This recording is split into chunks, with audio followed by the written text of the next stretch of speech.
प्रतिष्ठिता मनो मे वाचि प्रतिष्ठितम् आविर्मयेधि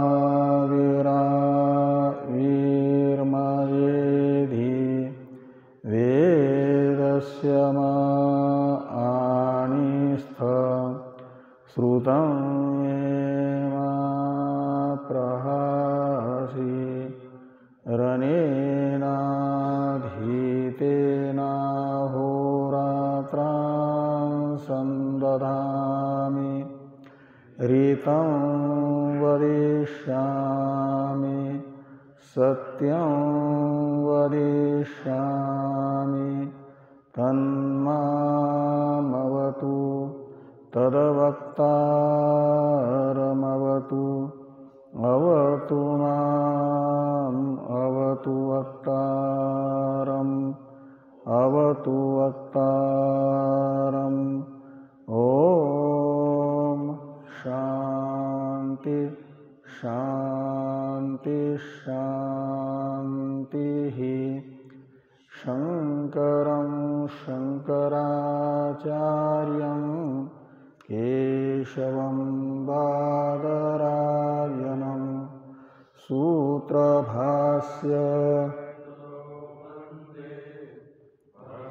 अन्तौ पुनः पुनः ईश्वरो गुरुरात्मेति मूर्तिभेदविभागिने व्योमवद्व्याप्तदेहाय दक्षिणामूर्तये नमः। ॐ शान्ति शान्ति शान्तिः।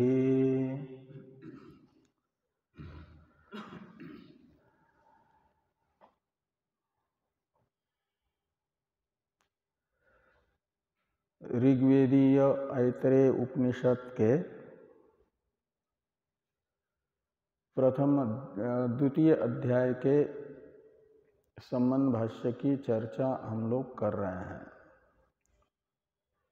इस अध्याय के इस भाष्य में पूर्व अध्याय के तात्पर्य अर्थ का निर्धारण किया जा रहा है।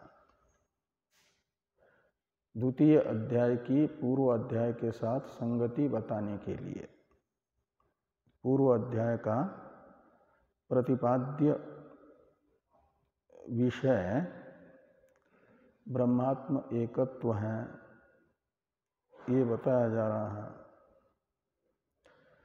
तो पूर्व पक्षी ने शंका की थी कि तीन आत्माओं के होते हुए आप एक ही आत्मा है, ऐसा प्रथम अध्याय का तात्पर्य कैसे निकाल सकते हो। तीन आत्माएं हैं पूर्व पक्षी के अनुसार, जीवात्मा, ईश्वर और ब्रह्म। ब्रह्म है निर्विशेष चेतन, कारण उपाधि से कारण ब्रह्म है ईश्वर, और कर्ता भोक्ता ब्रह्म है आत्मा, जीवात्मा जिसको कहा जा रहा है। इस प्रकार तीन आत्माएं हैं। इसमें जीव भाव भी पूर्व पक्ष के अनुसार भेदवादी होने से वास्तविक है, ईश्वर भाव भी वास्तविक है, ब्रह्म भाव भी वास्तविक है। तीनों की समान सत्ता है, पारमार्थिक सत्ता है।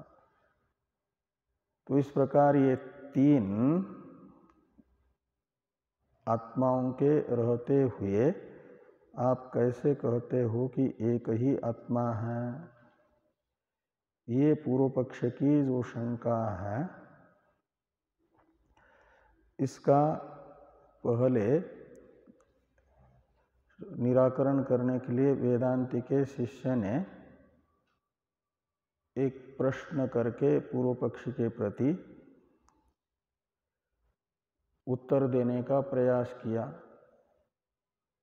कि तत्र जीव एव तावत कथम ज्ञायते। इस वाक्य से पूछा सिद्धांति के शिष्य ने। कि आप तीन आत्माएं जो बता रहे हो, इन तीन आत्माओं में से जीव नाम का जो आत्मा है कर्ता भोक्ता, उसी का ज्ञान कैसे होता है बताओ। ये वेदांत विद्यार्थी की आशंका पूर्व पक्षी के प्रति हुई, भेदवादी के प्रति। तो भेदवादी ने वेदांत विद्यार्थी की इस आशंका का समाधान करते हुए कहा कि एवं ज्ञायते श्रोता मनता इत्यादि से। तो श्रोतृत्वादि लिंग से जाना, श्रोतृत्वादि रूप से आत्मा को जाना जाता है। ये जो शंका की गई, पूर्व पक्षी ने समाधान किया वेदांति के विद्यार्थी का। सिद्धांति पूर्व पक्षी ने दिए हुए समाधान में विरोध नामक दोष दिखा रहे हैं। श्रुति विरोध नामक दोष उनको दिख रहा है। तो ये कहा कि ननु विप्रतिषिद्धम ज्ञायते। ननु ये यहाँ से सिद्धांत है, वहाँ तक। न विज्ञातेर विज्ञातारम विजानिया इत्यादि च। इसे सिद्धांति ने पूर्व पक्ष के मत में विरोध नामक दोष दिखाया। कहते कैसे विरोध होगा? कहते इसलिए कि श्रवणादि कर्तृत्वेन यह ज्ञायते, जिसे आप श्रवणादि कर्ता के रूप में जाना जा रहा है ऐसा मान रहे हो, यानी विज्ञेय मान रहे हो, उसी में अमतः अविज्ञातः इत्यादि इसी वेद के पूर्व वाक्य के द्वारा विज्ञेयत्व का निषेध किया जा रहा है। तो एक ही वस्तु को विज्ञेय भी बताना, अविज्ञेय भी बताना विरोध होगा ना। और श्रुतियों के आधार पर बताया जा रहा है आप लोगों के द्वारा। तो इस प्रकार ये श्रुति विरोध उपस्थित होगा। इसे दिखाने के लिए कहा न, और अन्य जो श्रुतियां हैं बृहदारण्यक आदि, वे भी बताती हैं कि न मतेर्मंतारम मन्वेता न विज्ञातेर विज्ञातारम विजानिया इत्यादि श्रुति दूसरे शाखा के श्रुति वचनों से भी विज्ञेयत्व का निषेध बताया जा रहा है आत्मा के। ये जो पूर्वापर विरोध की आशंका हुई, इसका समाधान पूर्व पक्षी ने ये कहा कि कोई पूर्वापर विरोध नहीं है। सत्यम ज्ञानम अनंतम ब्रह्म इत्यादि से ये सत्यं विप्रतिषिद्धम इत्यादि वाक्य से पूर्व पक्षी जो सिद्धांति के द्वारा श्रुति विरोध नाम का दोष पूर्व पक्ष के मत में बताया गया, उसका परिहार करने का प्रयास कर रहे हैं कि सत्यम विरुद्धम है, बिल्कुल श्रुतियों का विरोध हो सकता है यदि जो आत्मा में विज्ञेयत्व बताने वाली श्रुति है वह प्रत्यक्ष प्रमाण से विज्ञेयत्व बता दे, यानी इंद्रिय ग्राह्यत्व बता दे, तब तो विरोध होगा। जिस प्रमाण से आत्मा को अविज्ञेय बताया जा रहा है, उसी प्रमाण से यदि श्रुति विज्ञेय बताएगी तो विरोध होगा। एक ही प्रमाण का विषय भी और अविषय भी बताएगी तो इस अभिप्राय से कहा कि सत्यम विप्रतिषिद्धम, बिल्कुल श्रुतियों का विरोध हमारे मत में आ सकता है यदि श्रुति आत्मा को प्रत्यक्ष प्रमाण से विज्ञ है ऐसा बता दे, प्रत्यक्ष प्रमाण से जाना जाता है ये कह दे। लेकिन ऐसा नहीं है। हम तो ये कहते हैं कि प्रत्यक्ष ज्ञानं च निवार्यते, ये पूर्व पक्षी कह रहे हैं कि श्रुति के द्वारा तो प्रत्यक्ष ज्ञान का निषेध किया जा रहा है आत्म विषयक, यानी आत्मा को प्रत्यक्ष प्रमाण का अविज्ञेय बताया जा रहा है, विज्ञेय नहीं। न मतेर मंतारम मन्विथा इत्यादि श्रुतियों के द्वारा तो प्रत्यक्ष प्रमाण से विज्ञेयत्व का निषेध, और विज्ञेयत्व बताया जा रहा है दूसरी श्रुति के द्वारा श्रोतृत्व श्रवणादि कर्तृत्वेन रूपेण, वो अनुमान प्रमाण से आत्मा विज्ञ है करके कहा जा रहा है। तो ये कहते हैं ज्ञायते तु श्रवणादि लिंगेन, तो एक श्रुति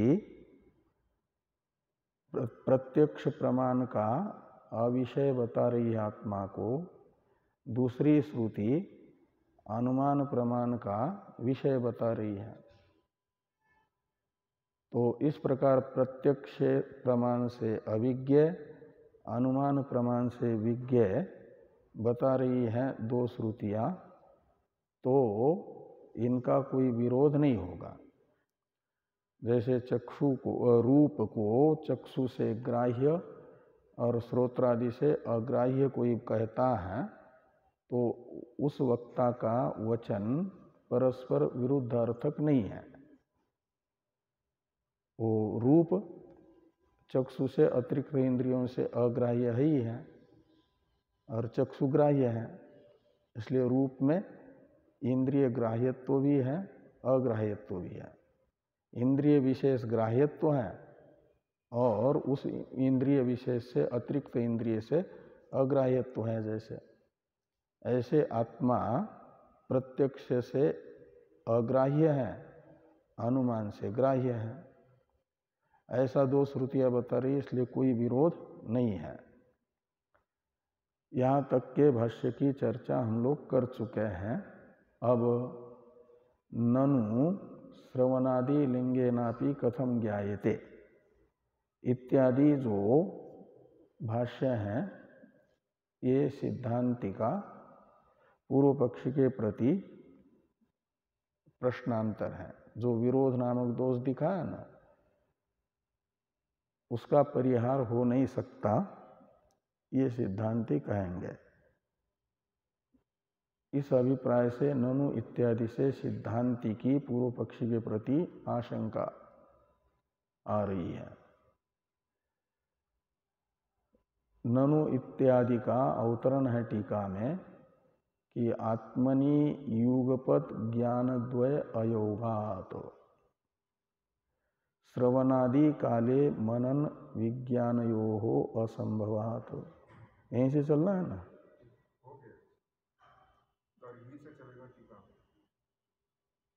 कहाँ से? अच्छा, ये हो गया।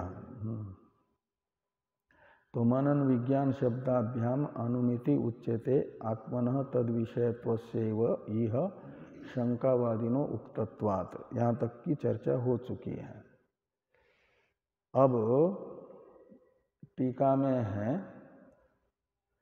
इसका अवतरण, जो भाष्य में दूसरे पृष्ठ पर आ रहा है। तथा अन्यत्रापि मननादि क्रियासु इत्यादि का अवतरण है टीका में, इसे देखिए। तरहि श्रवण मननयोः युगपद असंभवे अन्य विषय मनन क्रियया आत्मा मंतव्य इति आशंक्य। विजातीय क्रियाद्वयवत सजातीय क्रियाद्वयम अपि युगपत न संभवति इत्याह तथेति। तो तथा अन्यत्रापि मननादि क्रियासु, इस वाक्य का अवतरण है ये कि तरहि श्रवण मननयोर युगपद असंभवे। तो श्रवण और मनन आत्मा में एक क्षणावच्छेदेन असंभव होने से, तो श्रवण हुआ शाब्द ज्ञान और मनन हुआ अनुमिति। पूर्व वाक्य में मनन और विज्ञान शब्द अनुमिति रूप ज्ञान के परामर्शक है, ये टीकाकार ने कहा था ना, अत्र प्रकरणे मनन विज्ञान शब्दाभ्याम अनुमिति उच्यते। इसलिए ये जो मनन श्रवण और मनन, ये दो अलग अलग ज्ञान हैं।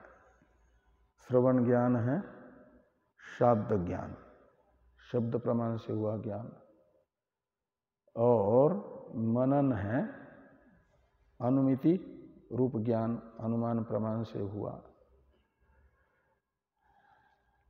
तो ये जो श्रवण मनन है, इन दोनों का योगपद्य असंभव होने से, युगपद असंभव, ये दोनों युगपद एक स्थान में आत्मा में संभव नहीं है। तो टीकाकार कहते हैं कि अन्य विषयम मनन क्रियया, अन्य विषय मनन क्रियया आत्मा मंतव्य इति आशंक्य आह।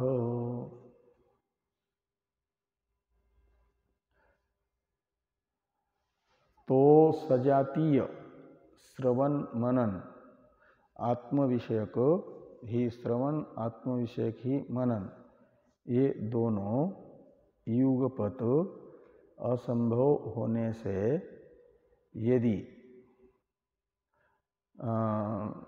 विरोध नामक दोष बना रह रहा है, तो ऐसा कर लें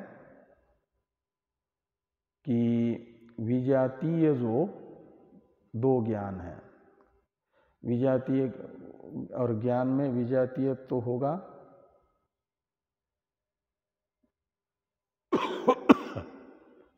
वो आपका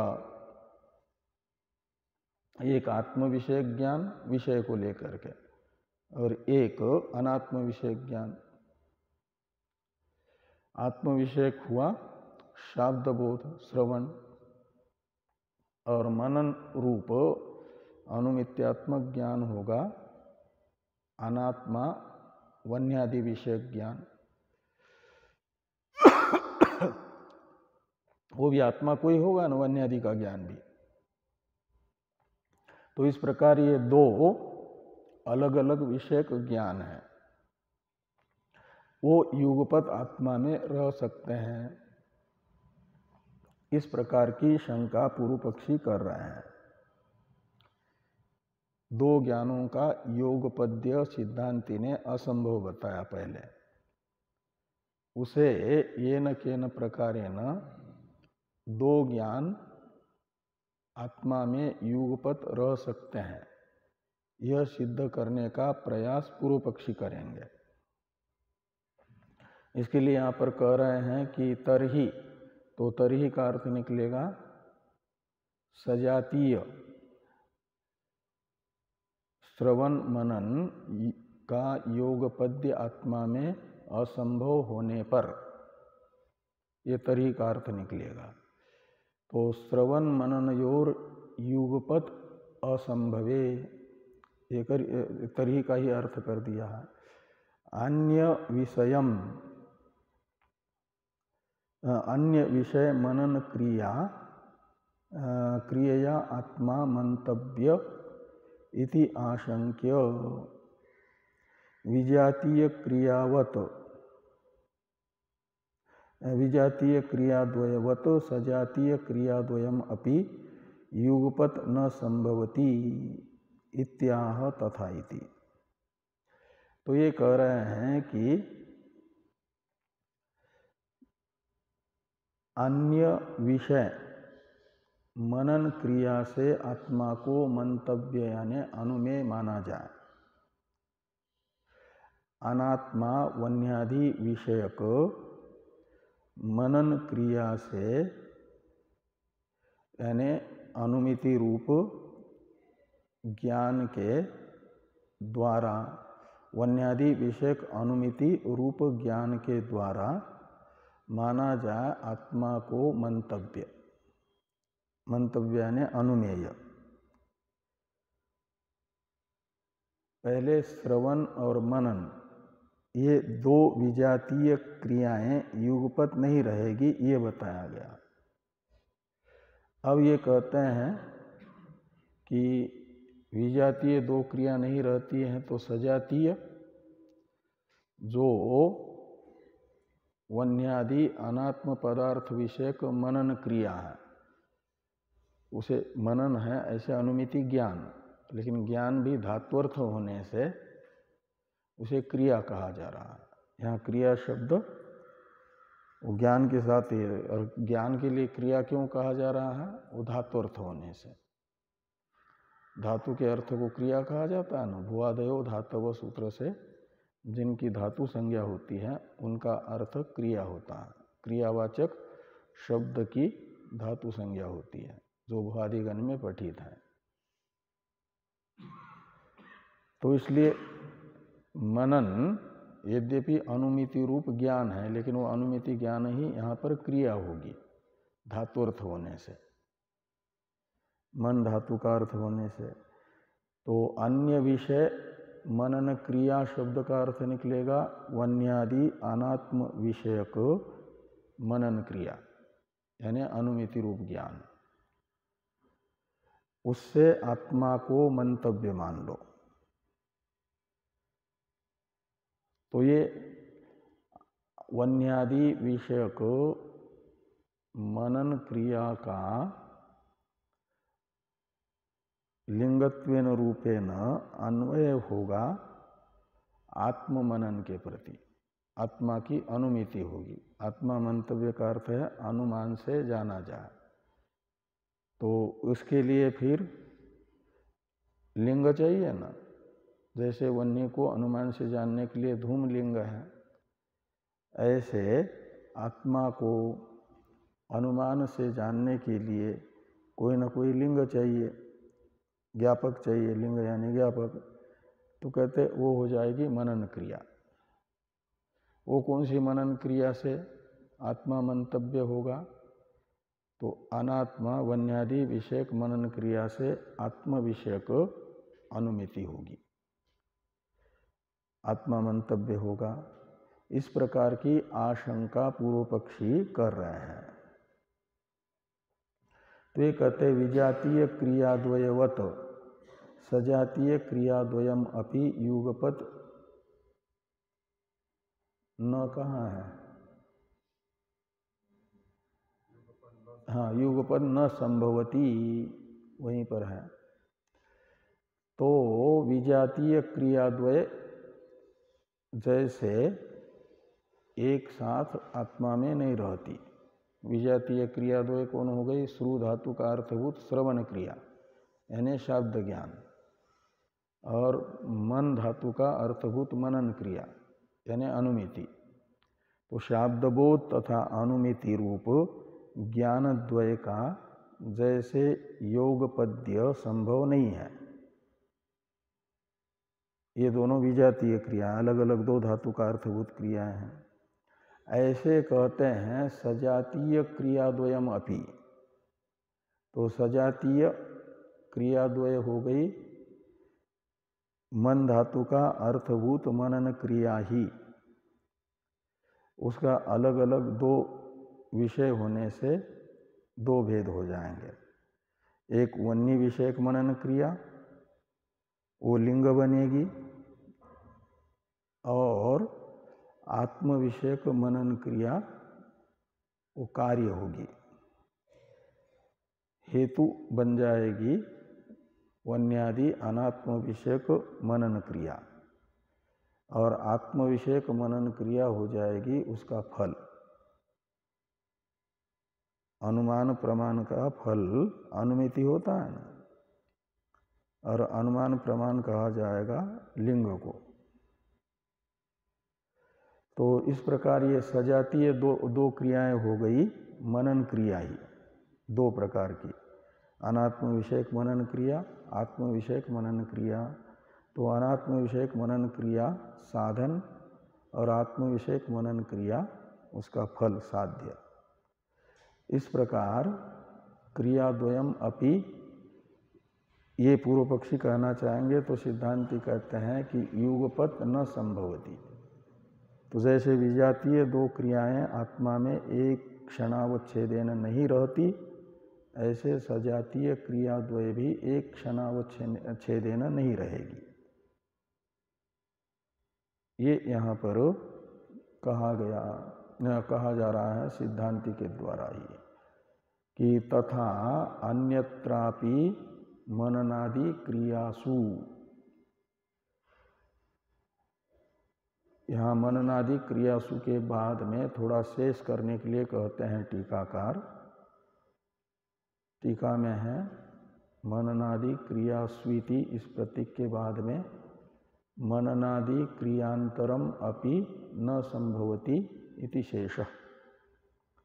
तो मननादि क्रियासु मननादि क्रियांतरम अपि न संभवति, तो ये एक वाक्य यहाँ पर पूरा हो जाएगा। और आगे श्रवणादि क्रियाश्च, ये दूसरा आएगा, उसका अवतरण भी अलग से टीका में आएगा इस प्यारे के अंत में। जो तीसरी पंक्ति है वहाँ वो श्रवणादि क्रियाश्च प्रतीक है ना, उससे पहले उसका अवतरण है। लेकिन यहाँ तक एक वाक्य होगा, तथा अन्यत्रापि मननादि क्रियासु मननादि क्रियांतरम अपि न संभवति इति शेषः। तो इसमें न संभवति यहाँ तक एक वाक्य होगा। तो अन्यत्रापि यानी अनात्म विषयक मननादि क्रियाओं से आत्म विषयक मननादि क्रियाएं होगी, इनमें ज्ञाप्य ज्ञापक भाव होगा, ये नहीं कह सकते। अन्य विषयक मनन क्रिया लिंग तथा आत्मा विज्ञेय हो जाएगा मनन क्रिया से, ये नहीं कहा जा सकता।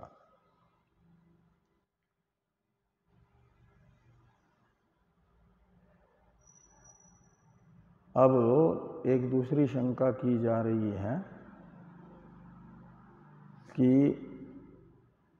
ननु मननादि क्रिया ही लिंगम, टीका में ही कि ननु मननादि क्रिया ही लिंगम। ये मनन क्रिया हो, श्रवण क्रिया हो या आदि शब्द से ग्राह्य विज्ञान क्रिया हो, ये सब लिंग है। तो लिंग को ही अनुमान नहीं कहा जाएगा, दो पक्ष हैं ना उनमें भी। धूम को ही अनुमान मानने वाला एक पक्ष, और एक पक्ष है लिंग ज्ञान को अनुमान मानने वाला।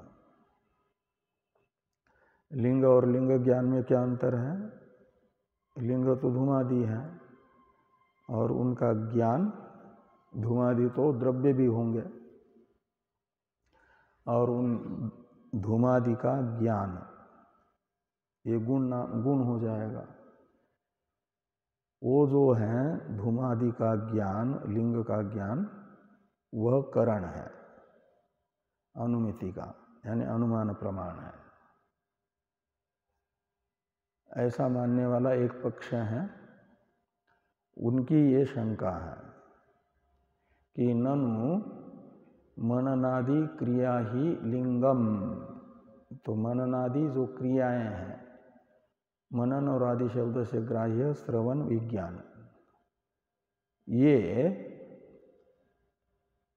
लिंग रूप होने से नच लिंगम करणम, जो लिंग होता है वो करण नहीं होता अनुमिति का, यानी अनुमान प्रमाण नहीं माना जाएगा लिंग को।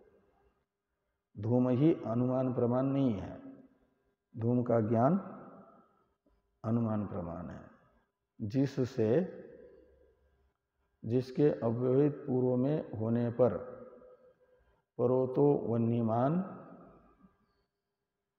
ये अनुमिति ज्ञान होता है, वो हो जाएगा अनुमान प्रमाण। तो धूम दर्शन मात्र से परोतो वन्य, धूम मात्र से परोतो वन्यमान ये ज्ञान नहीं होगा, लेकिन जिसको व्याप्ति विशिष्ट धूम का निश्चय है उसे अनुमिति ज्ञान होता है। जिसको धूम में वन्य की व्याप्ति का निश्चय नहीं है उसको नहीं होता है। इसलिए ये माना जाएगा कि लिंग ज्ञान करण है। करण यानी प्रमाण, प्रमा के करण को प्रमाण कहते हैं ना, यहाँ करण शब्द से लेना अनुमिति प्रमा का करण। तो अनुमिति प्रमा का करण मननादि क्रिया रूप लिंग नहीं है, अपितु उनका ज्ञान है। लिंग ज्ञानम करणम न च लिंगम करणम अतीत लिंगे नापि अनुमिति दर्शनात्। कहते लिंग को ही करण क्यों न माना जाए अनुमिति के प्रति, यानी अनुमान प्रमाण क्यों न माना जाए। कहते इसलिए कि कहीं यज्ञशाला में वो धुएं से होने वाला जो कालापन है वो हुआ है, दिख रहा है, तो अनुमान किया जाता है इयम यज्ञशाला अतीत वन्यवती अतीत धूमवत्वात्। ये यज्ञशाला अतीत वन्यमती है, का मतलब अतीत काल में यज्ञशाला में वन्य था। क्यों? अतीत धूमवत्वात्, अभी वर्तमान में धूम न होने पर भी बिना धुएं से वो काला नहीं होता, और वो छत आदि काला दिख रहा है यज्ञशाला का। इसका अर्थ है कि अतीत में यहाँ धूम था, और धूम बिना वन्य के होता नहीं है। तो इस प्रकार यहाँ अतीत जो लिंग है उससे भी अनुमिति होने के कारण माना जाएगा लिंग मात्र करण नहीं है। करण को तो विद्यमान होना चाहिए, यानी वर्तमान होना चाहिए, और लिंग तो अतीत भी है, भूतकाल में भी है। अतीत का अर्थ है भूत, तो भूत जो धूम उसके दर्शन से भी अनुमिति हो रही है, लेकिन अतीत धूम का जो दर्शन है यानी ज्ञान है वो तो वर्तमान में है। कालापन देख करके धुएं का, अतीत धुएं का ज्ञान हुआ, इसलिए उस धूम ज्ञान को करण कहा जाएगा, न कि धूम को। अनुमिति के समय होना चाहिए करण, नहीं तो अनुमिति नहीं होगी।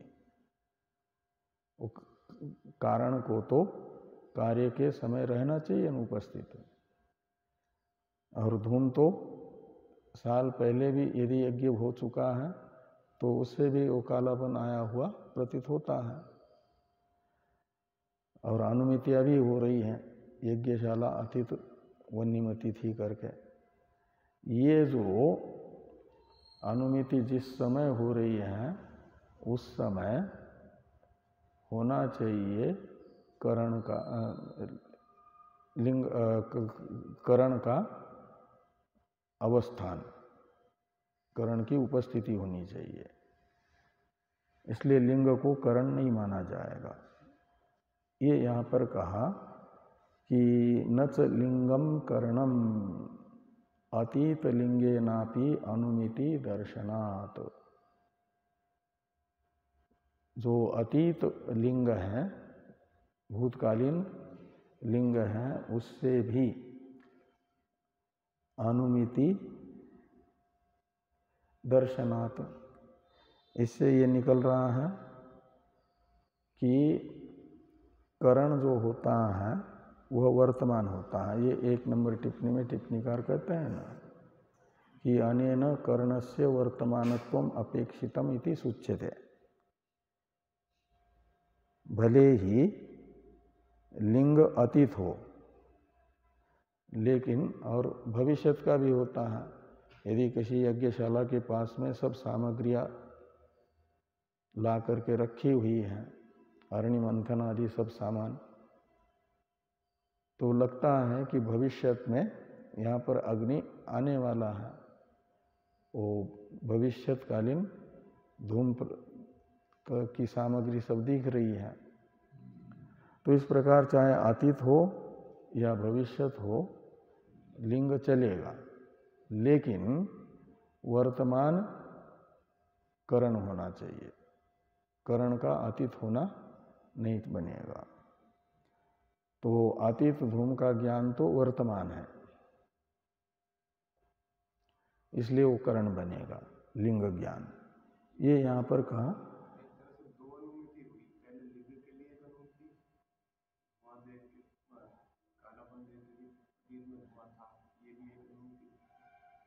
यानी वो प्रत्यक्ष ज्ञान हो रहा है कालेपन को देख करके। प्रत्यक्ष ज्ञान भी नहीं कहा जाएगा, अनुमिति ही करनी होगी, क्योंकि प्रत्यक्ष ज्ञान का तो विषय वर्तमान होता है। वो कालापन देख करके वो धूम की अनुमिति करेंगे और फिर वो धूम का अनुमित्यात्मक जो ज्ञान है वो अतीत वन्नी के ज्ञान का करण बनेगा। वह अनुमिति धूम विषयक अनुमिति वर्तमान है और वन्य विषयक अनुमिति होने वाली है।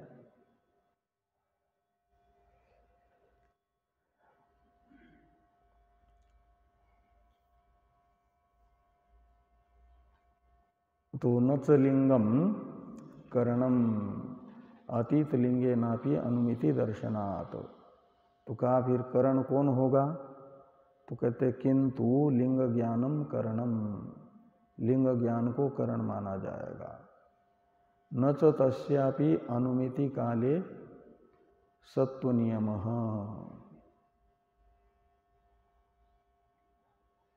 अब एक कह रहे हैं कि तस्यापि यानी लिंग ज्ञानस्यापि अनुमिति काले सत्व नियमः न,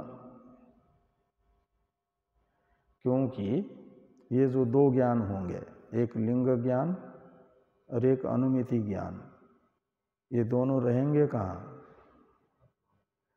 तो योगपद्य होगा ना उन दोनों में भी, तो सजातीय का भी योगपद्य असंभव है। इसलिए यहाँ पर ये कहा जा रहा है कि न च तस्यापि अनुमिति काले सत्व नियमः। तो लिंग ज्ञान रूप करण को भी अनुमिति क्षणावच्छेदेन रहने का कोई नियम नहीं है। ये कौन कहेंगे? पूर्व पक्षी। तो कहा फिर अनुमिति कैसे होगी? अनुमिति के समय नहीं रहेगा ये लिंग ज्ञान। तो कहते पूर्व क्षण सत्वमात्रेण करणत्वोपपत्तेः तयोर योगपद्या भावेपि न दोष इति चेत। तो पूर्वक्षण सत्वमात्रेण, तो पूर्वक्षण यानी जिस समय अनुमिति होनी है उससे अव्यवहित पूर्व क्षण लेना और उस पूर्व क्षण में विद्यमानता, ये है सत्व वर्तमानत्व। किसका? लिंग ज्ञान का। तो लिंग ज्ञान अनुमिति से पूर्व क्षण में वर्तमान होने मात्र से करण बन जाएगा। तो करणत्व उपपत्ति, क्योंकि करण तो कारण विशेष होता है ना, और कारण का लक्षण है कार्य नियत पूर्ववर्ती कारण। कार्य से अव्यहित पूर्व क्षण में कारण का होना जरूरी है, और वो कारण विशेष है करण। व्यापारवान कारण को करण कहा जाता है ना।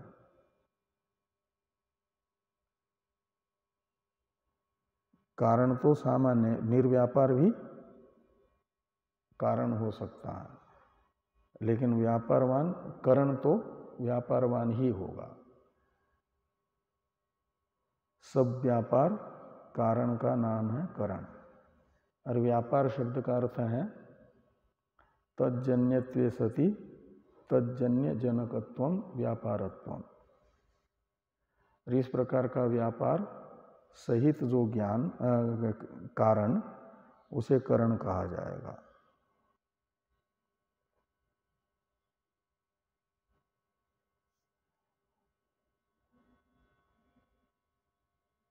और वो करण कारण विशेष होने से अनुमिति रूप कार्य से अव्यवहित पूर्व क्षण में रहने मात्र से भी करणत्व की सिद्धि होगी।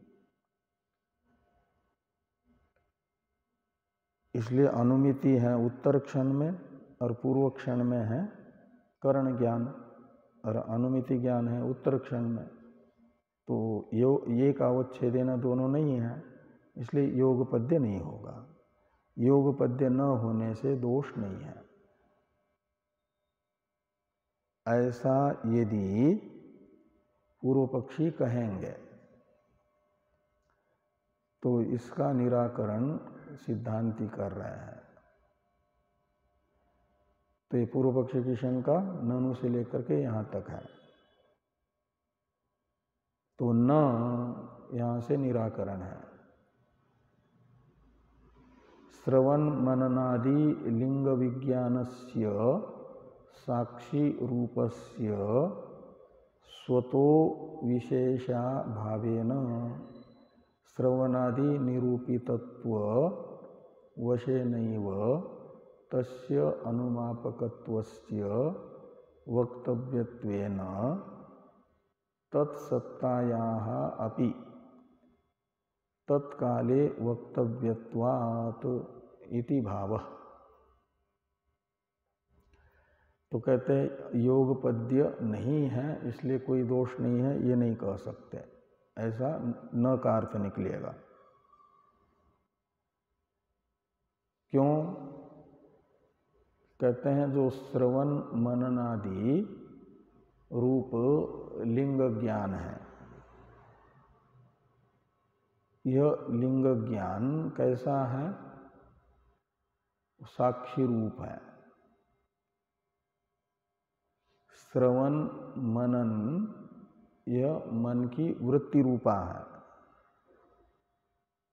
श्रवण है शब्द ज्ञान, तो शब्द प्रमाण से उत्पन्न हुआ शब्द ज्ञान मन की वृत्ति रूप है। और आपका ये जो है मनन, ये है अनुमिति ज्ञान। मनन का अर्थ अनुमिति ज्ञान किया ना। तो ये जो श्रवण मनन आदि है मनोवृत्ति रूप होने से, वेदांत में नियम है अंतःकरण तथा अंतःकरण के धर्म साक्षी वेद्य होते हैं। श्रवणादि को लिंग माना आप लोगों ने, और श्रवणादि का ज्ञान वो करण होगा, ये कह रहे हो। तो श्रवणादि तो मनोवृत्त्यात्मक होने से मनोधर्म हो गए, वो करण नहीं है अनुमिति के। अपितु अनुमिति का करण होगा श्रवणादि रूप मनोवृत्ति का जो ज्ञान, वो करण मानना होगा। और वो उस ज्ञान का स्वरूप क्या है? ये असाक्षी, क्योंकि मनोवृत्ति मनोधर्म होने से अंतःकरण एवं अंतःकरण के धर्म साक्षी वेद्य हैं। तो साक्षी वेद्य होने से साक्षी के स्वरूप से ही जाने जाएंगे। और वो साक्षी रूप जो ज्ञान है श्रवण मननादि का, जिसे आप लिंग ज्ञान कहना चाहते हो, पूर्व पक्षी से सिद्धांती कहते हैं, वो साक्षी अनित्य है कि नित्य है? उसमें स्वतः तो कोई भेद है नहीं। ये श्रवण का ज्ञान है, ये मनन का ज्ञान है, ये विज्ञान का ज्ञान है।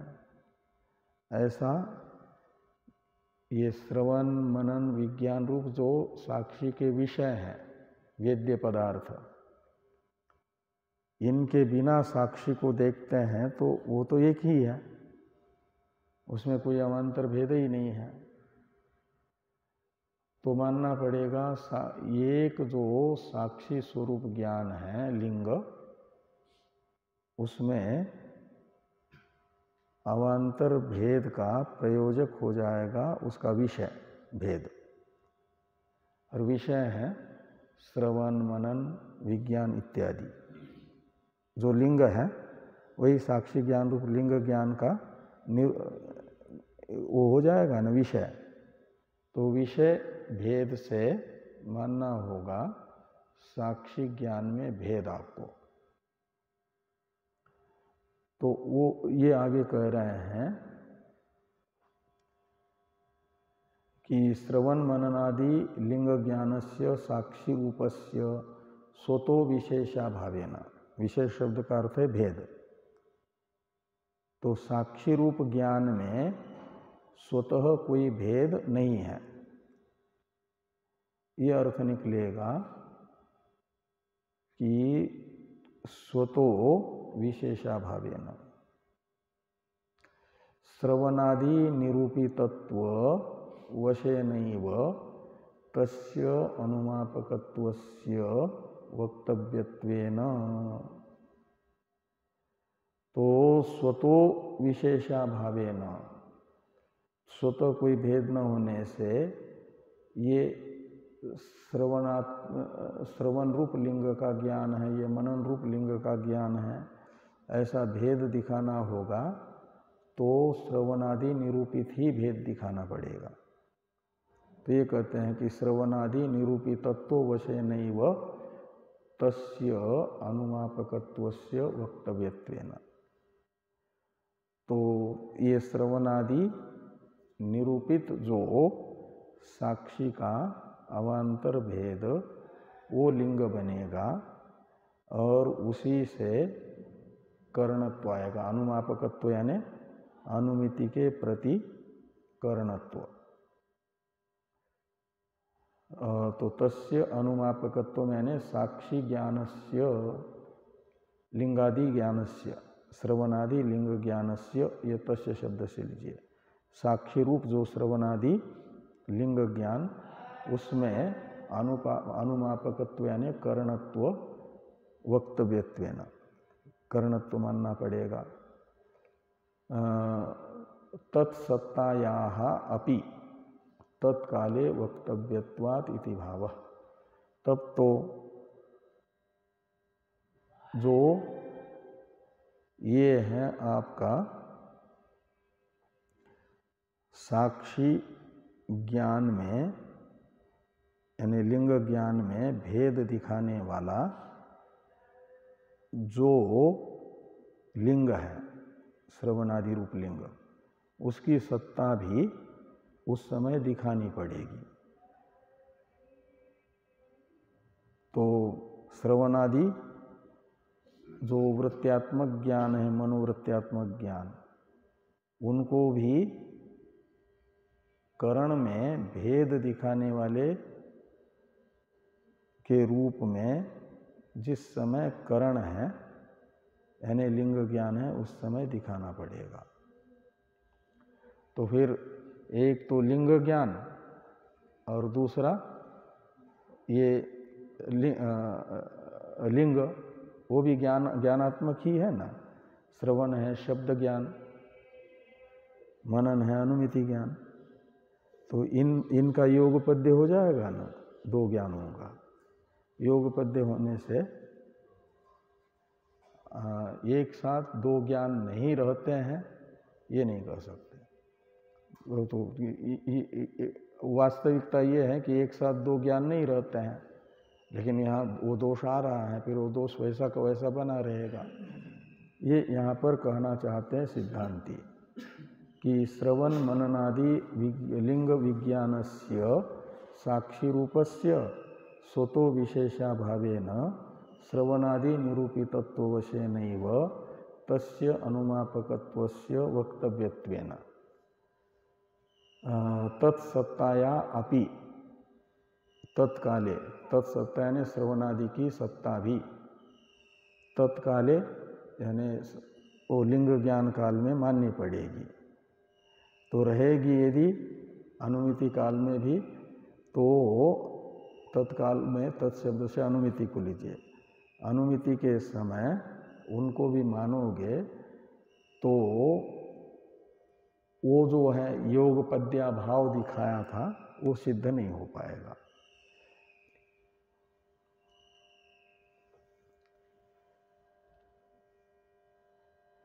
योगपद्य ही आएगा और योगपद्य दोष है।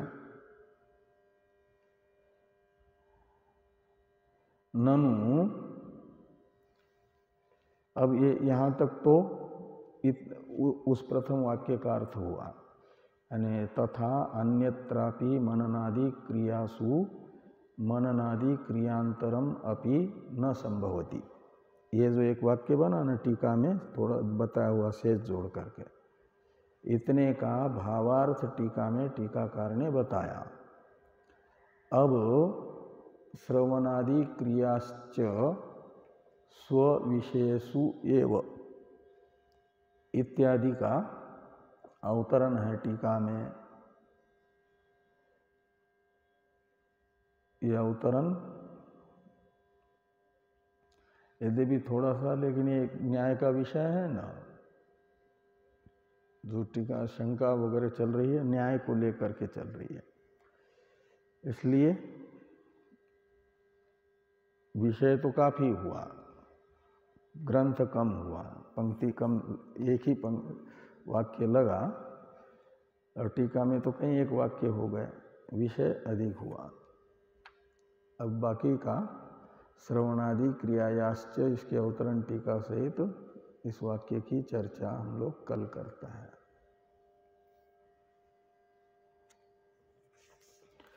ओम वाङ्मे मनसि प्रतिष्ठिता मनो मे वाचि प्रतिष्ठितम् आविराविर्मयेधि वेदस्य मा आनिस्थ श्रुतं मे मा प्रहासि रनेना धीतेनाहो रात्रां संददामि ऋतं वदिष्यामि सत्यं वदिष्यामि तन्मामवतु तद्वक्तारमवतु अवतु माम् अवतु वक्तारम् अवतु वक्तारम्। ओम शांति शांति शांति। शंकरं शंकरा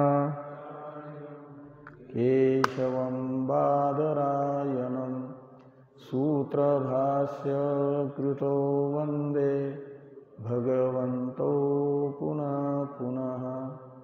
ईश्वरो गुरुरात्मेति मूर्तिभेद विभागिने व्योमवद्व्याप्तदेहाय दक्षिणामूर्तये नमः। ओम शांति।